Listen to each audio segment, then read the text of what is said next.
Applying for and receiving a USDA National Institute of Food and Agriculture grant to help develop online agriculture courses involves more than meets the eye.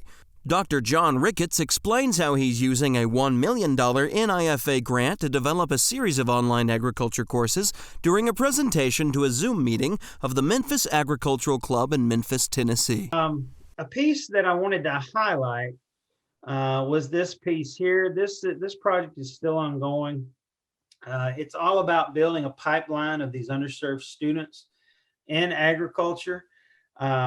And we have two partners that are very relevant to where you guys are located. Southwest Tennessee Community College. Through this project, we were able to help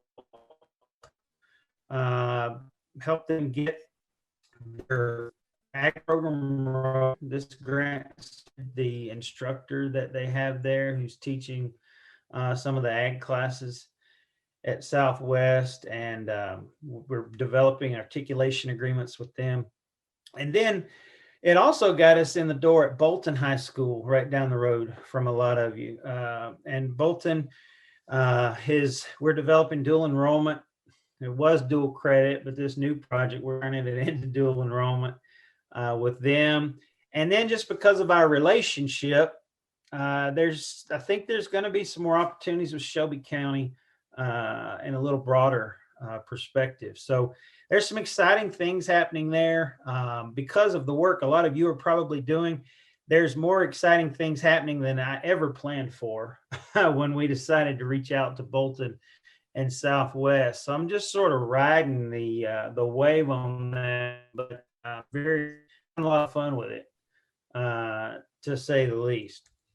But the project you guys asked me about, it's kind of a culmination of a lot of that piece, and I wanted to share a little bit of background with you. It was a special project. A lot of the USDA NIFA projects come around every year.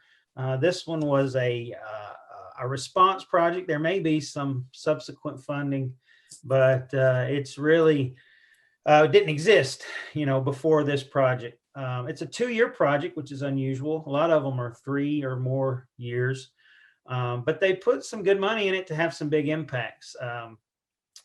They had national projects for $3 million, and they had regional projects for $1 million. And I was actually part of a national project that went in with led by University of Florida and Auburn and Texas A&M, and there was about 10 other universities on it, including the University of Tennessee, and TSU was part of it. We were happy they invited us to be part of it. We did not get that one. That would have been a $3 million project.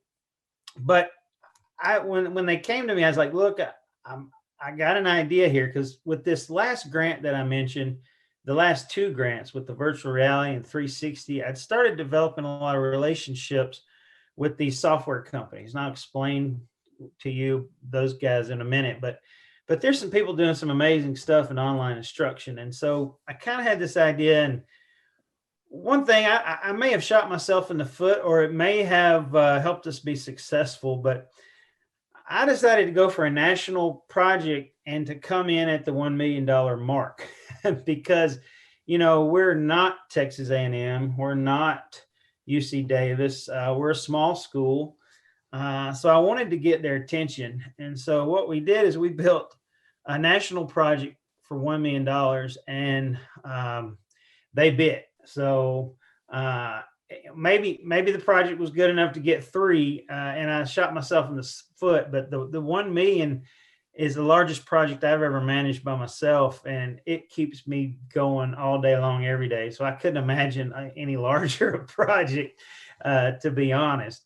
But what we really wanted to do was provide quality online opportunities, and that word quality means so much, and I'll show you why here in a minute, especially for underrepresented students, in case of future pandemics. And we wanted students to be able to do the social distancing as per the USDA NIFA program, what they were looking for, and still have engaging agricultural education, graduate high school on time, still go study agriculture in college, and then graduate college on time. Those were our big goals.